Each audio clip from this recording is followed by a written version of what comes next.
I was 9 the first time my dad took me to a job site. Not a Saturday morning tag-along. I mean, hard hat, steel-toe boots, safety vest that hung down to my knees. He handed me a clipboard and said, "Don't just watch, pay attention." So I did. While other kids were learning fractions with worksheets, I was watching men pour concrete and yelling at each other about rebar placement. I wasn't playing Minecraft. I was standing in a half-dug basement, calculating the depth of footings. My old man, Glenn Brower, ran Brower and Sons Construction like it was a church. Rules were gospel, and the site was holy ground. There were no babysitters, no cartoons, just truck rides, two-way radios, and the smell of diesel. By the time I hit high school, I could walk onto a site and tell you which crew was behind schedule just by looking at their tools. In college, I studied civil engineering and graduated with honors. Got offers, good ones too. Houston, Phoenix, places where money flowed fast and dirt never froze. But I turned them down and came home to Indianapolis. Why? Because of the name on the trucks, Brower and Sons. That was supposed to mean something. I didn't get a welcome back handshake, no cake, no morning meeting with a list of priorities. My first day, I walked into the trailer and found a folding table stacked with old inspection reports, a sticky note on top that just said, "Start here." 63 open permits and 0 instructions. So I got to work. For 11 years, I ran the back end, scheduling, bids, logistics. I digitized our filing system, rewrote our safety manuals, built the first real CRM we'd ever had, landed our first municipal contract, then another, tripled our operational efficiency. We went from handwritten quotes on carbon copy to full project dashboards with cost forecasting. People stopped calling me the son and started calling me the guy to ask. I didn't complain when Dad took credit, didn't flinch when he brushed me off in front of clients. I figured, he's old school, prideful. This is just his way. And maybe when he's ready to step back, he'll hand it off right. I thought I was earning my shot. I thought being the engine meant something. But being the engine doesn't matter when they decide to replace the whole damn vehicle. He didn't give me the company. He gave it to Ryan. My brother, who hadn't stepped foot in Indiana in over a decade, who hadn't shown up for Dad's triple bypass, who sent us Christmas cards from Spain and signed them Namaste. Ryan, with his shiny sunglasses and year-round tan, who hadn't laid a brick or filed a permit in his life. I gave everything I had to this company, and it turns out all I earned was a front row seat to watch someone else drive it off a cliff. I got the text from Mom on a Tuesday. "Dinner at 6, important. Come hungry." Her texts are always short. But this one, something about it felt different. No emojis, no follow-up. Just 5 clipped words and a weight behind them I couldn't explain. I stared at the screen for a minute before shoving my phone in my pocket. I should have known. When I walked into the house, the smell hit me first. Pot roast.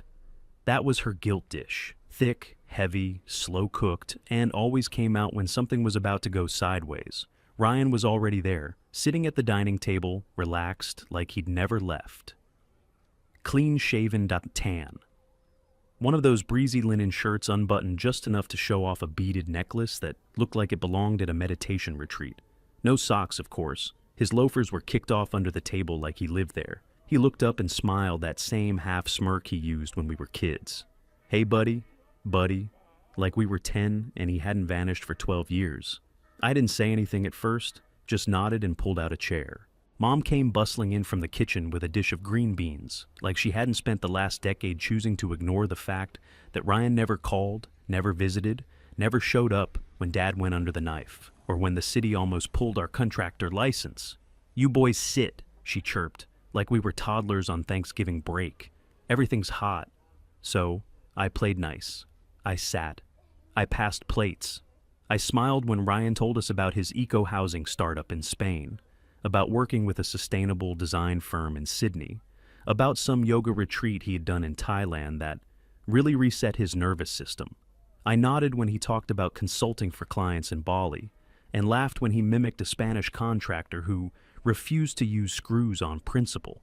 It was all very breezy, very on brand. I glanced at Dad. He was quiet, picking at his plate, watching Ryan like a man watching his own memories. Then came dessert, chocolate cake. Another sign something was off. Mom never made cake for weeknight dinners. She set the slices down gently, as if they might trigger something. That's when Dad cleared his throat. The air shifted. "Starting next Monday," he said, wiping his hands with a napkin he didn't need. "Ryan's stepping in as Director of Vision and Growth." I didn't flinch, didn't speak, but I felt the ground crack under my feet. I looked at my father, the man who built job sites like they were temples, and waited for the punchline. None came. Ryan smiled like it was already old news. "Gonna bring some fresh perspective," he said, tapping his fork against his plate. "Bridge the old with the new. Big picture stuff." I stared at Dad. He didn't look at me when he said it. "We need a fresh face," he muttered. "A modern voice. Someone bold." I nodded slowly. Not because I agreed, but because if I didn't move, I might actually break the chair I was sitting in. Bold, that's what this was. Replacing the guy who worked weekends, managed contracts, and held this company upright during 2 recessions, with the one who spent his 30s perfecting his downward dog in hostels across Southeast Asia. I finished my cake. I thanked my mom. I stood up and said goodnight. And as I walked out the front door, I realized something. They weren't handing him a title.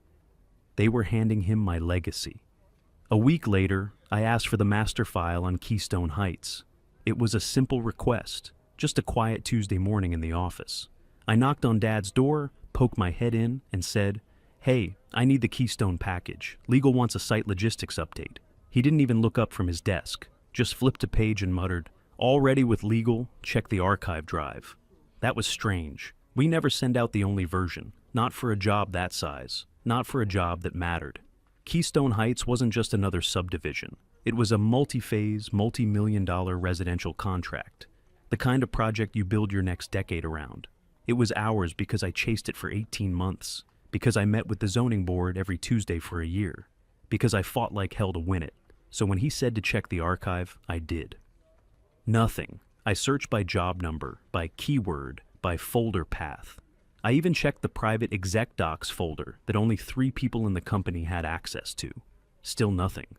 Not in the cloud, not on the local drive, not in the RAID backup server we paid extra to keep off-site.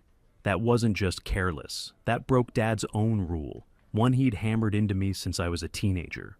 Always keep one version in-house, one you can touch, one you can see. So, I went downstairs. The document room hadn't changed in 20 years. Same steel shelves, same beige paint, same faint smell of paper and humidity. I started combing through the old project logs, fingers trailing along dusty binders with handwritten spine labels. 2006 soil surveys, 2008 bids, 2011 water table reports. Then I saw it, a thin black folder wedged between binders. No label, no date. I pulled it out. Inside were just 3 pages, but they hit like a wrecking ball. Ownership transfer. 68% to Ryan, 20 to Dad, 12 to Mom. Nothing for me, nothing. I stared at the signatures. Dad's, Mom's, Ryan's, looking rushed and unfamiliar, like he barely read what he was signing. But mine, absent. Because I wasn't invited. This wasn't about a title anymore. This wasn't about roles or departments or who brought in what contract. They had sold it, the whole damn thing. Gave away the keys to the kingdom and left me standing outside. The folder trembled in my hands. Or maybe that was just me. I don't remember how long I stood there. Could have been 5 minutes. Could have been an hour.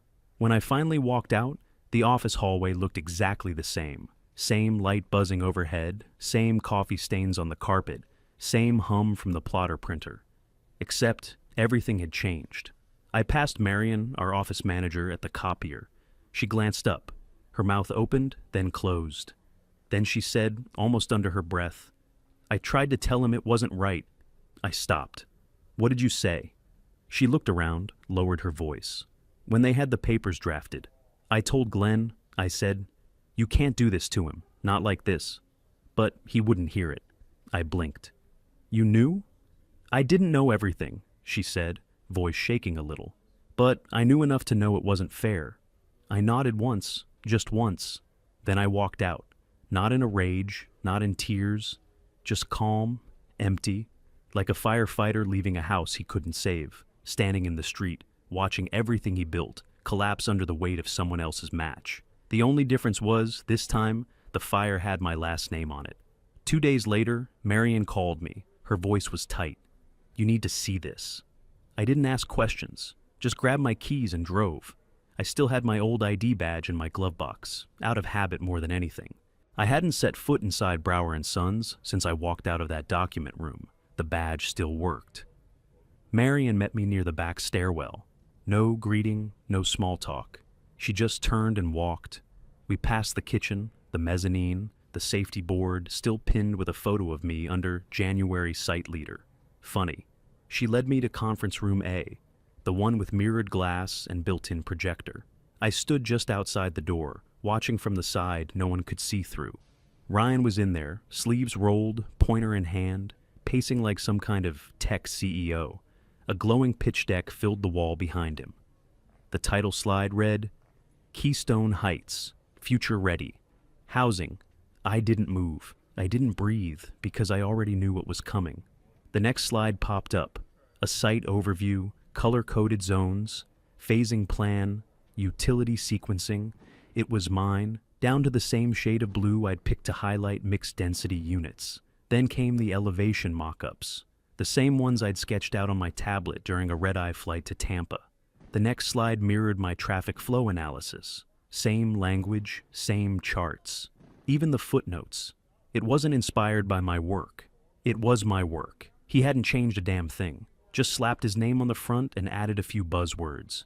Eco-synergy. Smart growth. Human-centric experience. He clicked to another slide.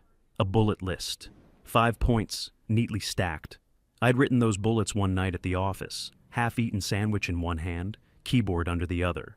He called it a vision forward. I called it theft. Marion glanced at me, whispering, "I tried to stop him. He said you weren't coming back, that it was all open now. Are my files still time-stamped?" She nodded. "All of them. I checked before I called." I exhaled through my nose. Not anger, not even surprise anymore. Just cold calculation. He really thought I walked away empty.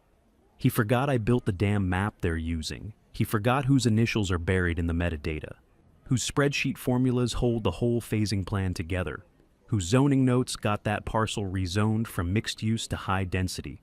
I looked down at my phone, opened my email, drafted one line, subject, IP violation, Keystone Project. I typed it out with steady fingers, attached the original files, timestamps, comparisons, every CAD export, every dated revision, every email chain that proved the work was mine. Then I CC'd legal, then Dad, then Ryan, and then our biggest client, Martech Developers. Before I hit send, I paused, watched Ryan throw up a new slide on the screen, talking about phase-first sustainability, like it was a term he didn't just pull out of thin air. I hit send. The email was gone, but I wasn't.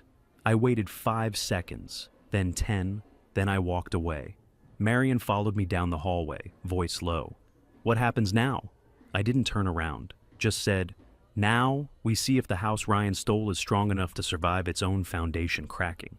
I picked a neutral place, Calvin's Diner, the one on 16th with the chipped Formica booths and the jukebox that only plays Springsteen and early Fleetwood Mac. Dad used to take me there on Saturdays before site visits. Back when we still built things together, I got there early, picked the corner booth by the window, and ordered black coffee I didn't want. I laid the flash drive on the table like a piece of evidence. He showed up 12 minutes late. That part never changed. He walked in like he still owned the street. Slow steps, scanning the room like he expected someone to clap. The waitress waved at him. He didn't wave back. He slid into the booth across from me. Didn't say a word. I plugged the flash drive into my laptop, took a deep breath, opened the file, side by side, my original Keystone Heights plan and Ryan's shiny new pitch deck. Identical structure, same slide titles, same color palette, same phasing logic, same spreadsheet tabs, in the same order, with the same pivot table formulas I used to calculate contractor schedules. I didn't look at him, just zoomed in on the metadata, created by T. Brower. 7 months ago? Then I turned the screen toward him. "This," I said, "is the plan I built. the one I stored in our secured archive until it went missing. He blinked. Just once.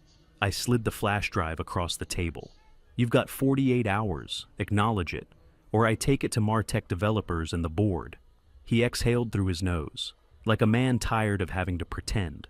You walked out, he said flatly. I stared at him. Let the silence sit for a few seconds, then I said it. No, you pushed me. You just didn't expect me to land on my feet faster than you did. He finally looked up, and for the first time, I didn't see the hard-nosed, steel-boot foreman who used to bark orders across a foundation pour. I saw a man who realized he couldn't charm his way out of this. You're acting like we stabbed you in the back, he muttered. You did. He leaned back, arms folded, but his face betrayed him. That tiny twitch in the corner of his jaw, the slight shift in his posture. He wasn't in control anymore. He knew it. You really think this helps anyone? He asked. It helps the people who actually do the work, I said. It helps the crew who stayed when Ryan came in and turned the office into a TED Talk. It helps the company survive without turning into a glossy brochure with no foundation. His fingers tapped the table once, then stopped. I leaned in slightly. I'm not here to beg. I'm not asking for a seat. I'm offering terms. I pulled a folded sheet of paper from my jacket and laid it flat. 40% equity. Director of Operations. Keystone and future development fall under my authority. Ryan keeps marketing. That's it. He read it once, said nothing. I added, non-negotiable. He stared at me like he was trying to find the version of me who used to just nod along and work late. But that guy was gone. 48 hours, I said again. Then I stood. Enjoy the coffee. I left the flash drive and the contract on the table. Behind me, the bell above the diner door jingled, and I stepped into the sun. The sky was gray, the sidewalk wet, the smell of asphalt hanging in the air. It felt like a job site before the pour, stripped down, tense, waiting. But this time, I wasn't the one holding the rebar. They were, and I just handed them the blueprint. 2 days passed. No email, no text, no response. So, I hit send. It was just past noon on a Thursday. I opened my inbox, pulled up the draft labeled Keystone, IP breach, attached the evidence, time-stamped files, revision history, side-by-side deck comparisons, and added one line to the body. Project was developed without proper credit or permission. CC, Brower and Sons, Legal, CC, Ryan, CC, Glenn Brower, CC, Martech Developers, full board distribution. I hit send. Then I sat back and waited. By 3:30 p.m., Marion messaged me. Marion, Martech pulled out, effective immediately. Marion, Ryan's freaking out. Threw a chair at the whiteboard. Marion, your mom's trying to calm your dad down in the hall. Keystone wasn't just a big project. It was the project. The one that had Martech dangling a multi-year pipeline of government-backed housing contracts. It was going to be Brower and Sons' foothold into the future, our resume maker. The deal that proved we weren't just dirt and beams, we could innovate. Scale.compete. Without Keystone, the company looked fractured, unstable at the top, unprofessional at best, untrustworthy at worst. I didn't feel triumphant, I felt tired. This wasn't a gotcha moment. I didn't get up and pump my fists. There was no celebration, no victory lap. I sat at my desk, looked out the window of my apartment, downtown Indy humming along below, and realized how quiet everything had become. The part of me that used to hold it all up finally let go. They didn't think I had the stones to torch the bridge, but I didn't torch it. I just stopped carrying them across it. I stopped fixing problems I didn't create, stopped patching holes I didn't punch. Stopped protecting a last name that didn't protect me back. For years, I kept thinking, maybe next quarter, maybe next project, maybe the next time I hit a home run, they'll finally see me. But that day never came, and after a while, you stop asking to be seen. You start building your own road. Around 5 p.m., my phone rang. I didn't answer. It buzzed again, and again. Voicemail after voicemail. I let them pile up. By 6:15, Marion texted again. Marion, they're trying to figure out if they can do damage control. Glenn asked if I could call Martech and smooth it over. I told him no. Me, good. Marion, you okay? Me, better than I've been in years. Then I silenced my phone and went for a walk. No destination, no schedule. Just the sound of my own steps on the sidewalk and the realization that, for once, I wasn't holding up something that didn't want to stand on its own. Let them feel the collapse. I'd already started designing the rebuild. Less than 24 hours later, I got a text from Ryan. "Meet me, please. Just 10 minutes. Your choice of place." I stared at the message for a while before answering. Me. 8:01 a.m. Finn's Cafe. That place still had my first set of blueprints laminated under glass on the back wall. I hadn't been in years. I got there 10 minutes early, sat at the counter, nodded at the waitress, and ordered a black coffee. No cream, no sugar, just something bitter to match the morning. Ryan walked in right on time. No tan, no sunglasses, no breezy shirt. Just jeans, a wrinkled button-up, and eyes that looked like they hadn't closed all night. He slid into the booth across from me and didn't say a word for the first full minute. Finally, he spoke. "I didn't know what I was getting into," he said. "I thought I could handle it. I can't." He looked like he expected me to say something. Maybe nod, maybe throw him a bone. I just sipped my coffee. "You made it look easy," he added. "From the outside, the systems, the people, the files. It felt like it ran itself." "No," I said. "It ran because I did." He flinched. And for once, he didn't try to charm his way out of it.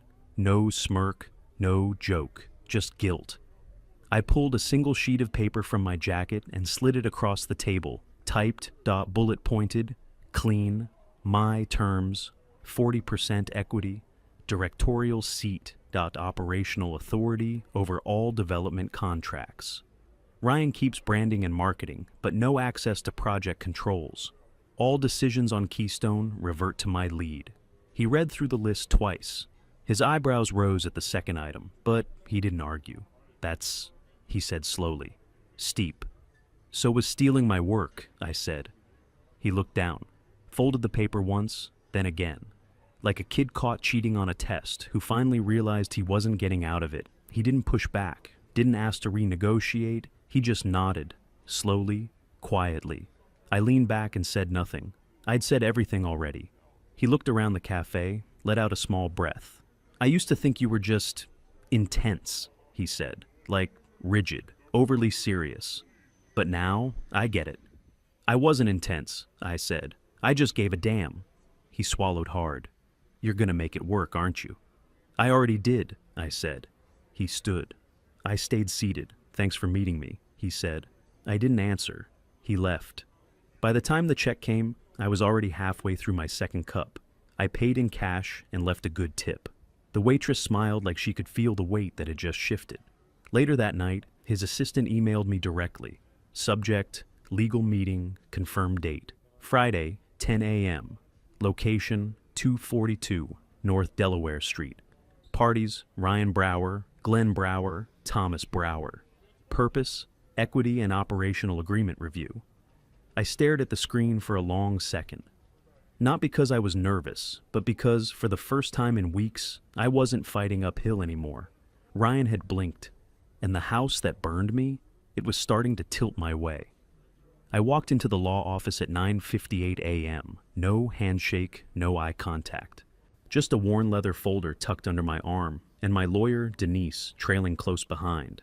She didn't say much. She didn't have to. Her presence alone said everything. The receptionist led us to conference room 3B. Glass walls, long table, coffee. Nobody drank. Ryan was already inside. He looked worse than he had at Finn's. Pale, hollow-eyed, hands clasped tightly in his lap, like he didn't trust them not to shake. No linen shirt, no cocky grin. Just quiet. Mom sat to his left. Her posture was straight, but her expression had gone somewhere between blank and ashamed, like she still hoped this would all resolve if she just stayed silent long enough. Dad was at the head of the table, red-eyed, sleeves rolled, forearms resting on the table like he was bracing himself against a storm that already hit. He didn't look at me when I walked in. Good. I pulled out the contract. 40% equity, cut from Dad's share, not Ryan's.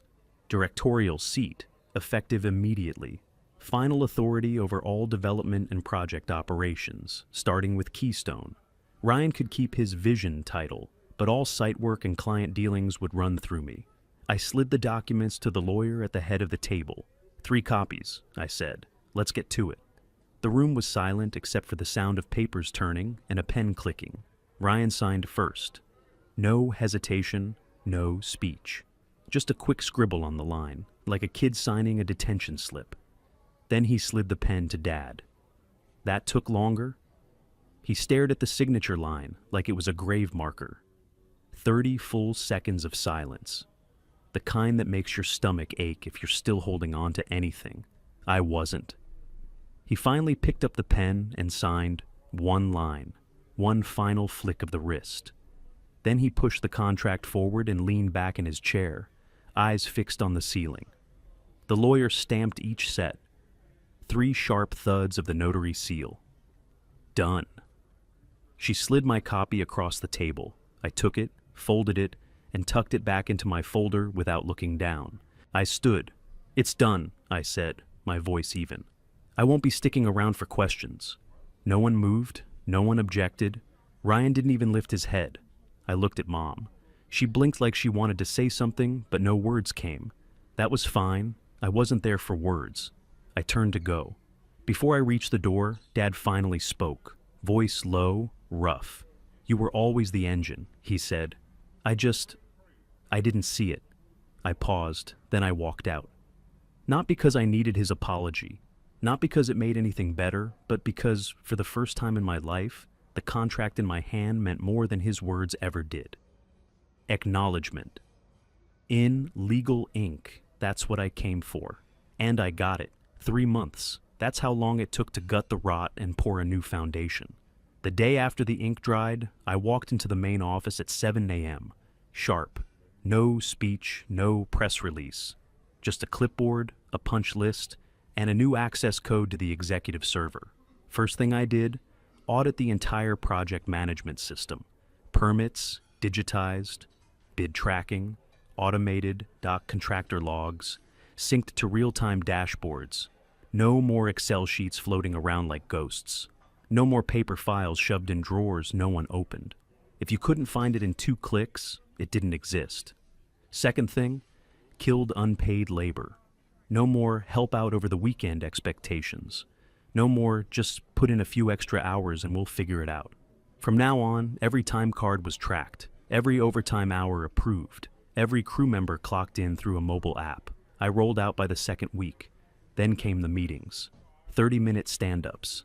Daily huddles by project. No more wandering monologues or war stories from the 80s. Just facts, roadblocks, and next steps. And the bonus structure, performance-based, tied to deadlines, safety audits, and cost containment. Subs noticed, crew leaders stepped up. People stopped clock watching and started owning their sites again. By the 2nd month, one of our longtime investors called me.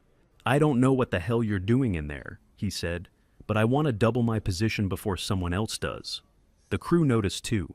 I didn't walk around barking orders or asking for praise. I walked job sites like I always had, with my boots on, clipboard under my arm, and a pencil behind my ear.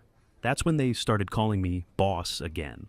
Not sarcastic, not to fill the silence, but because they meant it. Back in the office, I framed a single page for the wall behind my desk. It wasn't a contract, not a blueprint, just my first hand-drawn project plan. Pencil on grid paper, bent corner, coffee ring in the top left. I made it when I was 17, pitching a new layout for our storage yard. Dad never used it. Told me it was too clean to be real. I looked at it now and realized he wasn't wrong. Back then, it was too clean, but I wasn't. Now I knew how to build a plan and get it dirty. And then, just before the end of that 3rd month, it came. An email. Subject: willing to reopen discussions. From Martech Developers. Body: we are open to re-engaging on Keystone Heights, on one condition: T. Brower leads. I didn't forward it to legal. I printed it, walked straight to the break room, tacked it to the corkboard above the coffee station. Didn't say a word. People gathered, read it, looked at each other, and then someone clapped. Not for ego, not for show. Just relief. Because we weren't drowning anymore. We weren't pretending. We were finally running like a company should. Later that afternoon, Marion knocked on my office door. She handed me an envelope. Plain, no label. I opened it. Inside was a single sheet of paper. One of those old notebook pages with ragged spiral edges. A sketch. A child's drawing of a construction site. Stick figures, a square trailer, little piles labeled gravel and rebar. In shaky handwriting at the bottom, Tom's job site, age 9. Beneath it, scribbled in my father's handwriting, "You were always the builder. I just never saw it." I read it once. Then I placed it next to the coffee-stained project plan on my wall, and I went back to work. I didn't cry when I read the note. I didn't call anyone, didn't sit with it under some warm light like a movie ending. I just placed it next to the coffee-stained draft. 2 documents, side by side, framed behind glass. One drawn by a 9-year-old with dreams too big for his handwriting. The other, the first plan I ever built that actually changed the direction of the company. They both hang on the wall now, the boy who dreamed and the man who built. People walk by them every day. New hires, foremen, even clients. They pause sometimes, read the caption under the sketch, trace their fingers along the smudge on the grid paper. But they don't ask questions. They don't ask who runs Brower and Sons. They already know. Not because of some sign on the door. Not because of the title on my email signature. But because when you walk through a building that's been poured right, that's been framed and leveled by someone who actually gave a damn, you feel it. You don't have to ask. We still carry the Brower name, but now it means something different. It doesn't stand for stubborn pride or bloodlines or who used to bark orders from a folding chair. It stands for process, precision, quiet leadership. It stands for the people who actually show up before sunrise, clipboard in hand, ready to pour. I didn't win by screaming. I didn't win by being louder or by matching chaos with chaos. I won by refusing to be erased, by showing up every day until the work spoke louder than the name at the top of the paychecks. And when Dad's old friends come through for visits, they still try to pull me aside. They ask if things feel different now, if the company still feels like his. I just smile, because no, it doesn't. It feels like ours, but it functions like mine. Last week I stood out on lot 17 of Keystone, final phase of the build, fresh sidewalk. Sod rolled out, that smell of wet lumber and morning concrete still hanging in the air. The last pour, I watched the crew smooth it out under the late summer sun. Not one of them looked confused or behind or under pressure. They were synced, sharp. I didn't say anything, just stood there with my arms crossed, watching the work happen without me having to hold every single string. And for the first time, I felt it. Not pride, not revenge, just quiet satisfaction. This wasn't about getting back at anyone. This wasn't revenge. It was reclamation. Because sometimes you don't rebuild the bridge, you build the road beside it, and then you pour it yourself.